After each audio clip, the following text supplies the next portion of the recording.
ایک نوجوان کے بارے میں آتا ہے کہ بڑا خوش تھا کیونکہ آج ایک بہت بڑی کمپنی میں اس کا انٹرویو تھا۔ وہ سوچنے لگا کہ اس کمپنی میں مجھے لازمی کامیابی حاصل کرنی ہے، اور جب میں انٹرویو میں پاس ہو جاؤں گا، میری جاب لگ جائے گی، تو میں اپنا جو گھر ہے وہ چھوڑ دوں گا۔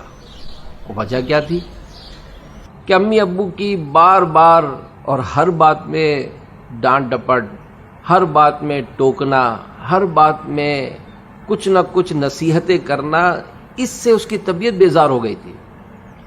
وہ سوچنے لگا کہ اس بار اس کمپنی میں اگر مجھے جاب مل گئی تو میں اپنے گھر کو چھوڑ دوں گا۔ یہ سوچتے سوچتے وہ کمپنی میں پہنچا۔ ویٹنگ ایریا میں بہت سارے نوجوان تھے، ہال بھرا ہوا تھا اور انٹرویو دوسری منزل پر ہونا تھا۔ وہ یہ سوچ کر بیٹھا کہ میری بھی باری آئے گی۔ ایک ایک کر کے ہال سے نوجوان جانے لگے۔ کچھ دیر بعد ہال کا ایک پورشن خالی ہو گیا تو اس نے دیکھا کہ پنکھا چل رہا ہے۔ فوراً ابو یاد آ گئے کیونکہ پنکھا ایسے ہی چل رہا تھا۔ وہ اٹھا اور اس نے پنکھا بند کر دیا۔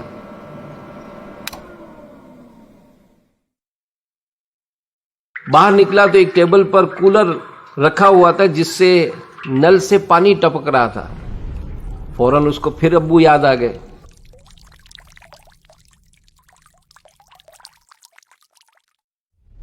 اس نے نل کو بھی ٹائٹ کیا۔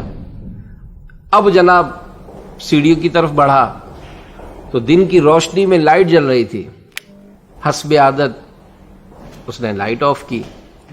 پہلی منزل پر پہنچا تو راستے میں جگ اور گلاس رکھا ہوا تھا۔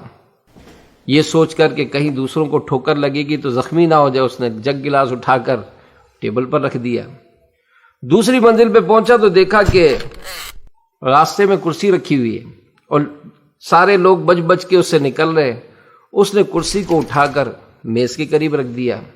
خیر اوپر کے ہال میں پہنچے تو یہ دیکھ کر اس کو بڑی مایوسی ہوئی کہ جتنے بھی انٹرویو دینے والے تھے وہ اندر آفس میں جاتے فوراً باہر آ جاتے، اندر آفس میں جاتے فوراً باہر آ جاتے۔ ایک نوجوان سے پوچھا کہ کیا انٹرویو نہیں ہو رہا؟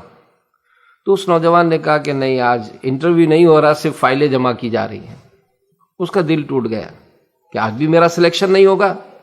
خیر جب آ ہی گیا تھا تو یہ بھی اندر پہنچا، اور اندر پہنچ کر اس نے اس آفیسر کو فائل دی۔ اس نے جیسے ہی فائل چیک کی تو اس سے کہا کہ آپ ہمارے یہاں کب سے جوائننگ دے سکتے ہیں؟ وہ ہکا بکا رہ گیا۔ غور سے اس آفیسر کو دیکھنے لگا تو آفیسر مسکرا کر کہنے لگا کہ ہم آپ سے مذاق نہیں کر رہے، آپ ہمارے یہاں سے کب سے جوائننگ کر سکتے ہیں؟ تو اس نے کہا سر انٹرویو؟ تو کہا کہ ہم انٹرویو نہیں لے رہے، ہم نے سی سی ٹی وی کیمرے لگا رکھے ہیں۔ اتنے سارے نوجوان آئے، آپ ہی نے فالتو پنکھے کو بند کیا تھا، آپ ہی نے دن کی روشنی میں جلتی ہوئی لائٹ کو آف کیا تھا، آپ ہی نے راستے میں پڑا ہوا جگ گلاس اٹھا کر رکھا تھا، اور آپ ہی نے راستے میں رکھی ہوئی کرسی جو ہے وہ اٹھا کر میز کی طرف رکھی۔ لگتا ہے کہ آپ کے امی ابو نے آپ کی اچھی تربیت کی ہے۔ ہمیں ایسے ہی نوجوان کی ضرورت ہے۔ سوشل میڈیا کے ناظرین، یہ بھی زندگی کا ایک انداز ہے کہ ایک شخص تو خود سوچتا ہے کہ میں کسی کے نہ مانوں، اور ایک وہ شخص جو اپنے خاندان میں اپنے بڑوں سے اور اپنے اساتذہ کی دی ہوئی تربیت کو اپنی زندگی کا حصہ بناتا ہے۔ وہ زندگی کے کئی مراحل میں، بلکہ اگر یوں کہا جائے کہ ہر مرحلے میں کامیابی حاصل کرتا ہے، کیونکہ اس نے اچھے لوگوں سے اچھی تربیت حاصل کی ہے اور اس اچھی تربیت کو اپنی زندگی کا حصہ بنایا ہے۔ آپ بھی آگے بڑھیے، اچھے لوگوں سے اچھی باتیں سیکھیے اور ان اچھی باتوں کو اپنی زندگی کا حصہ بنائیے۔ انشاءاللہ دنیا اور آخرت میں بے شمار برکتیں نصیب ہوں گی۔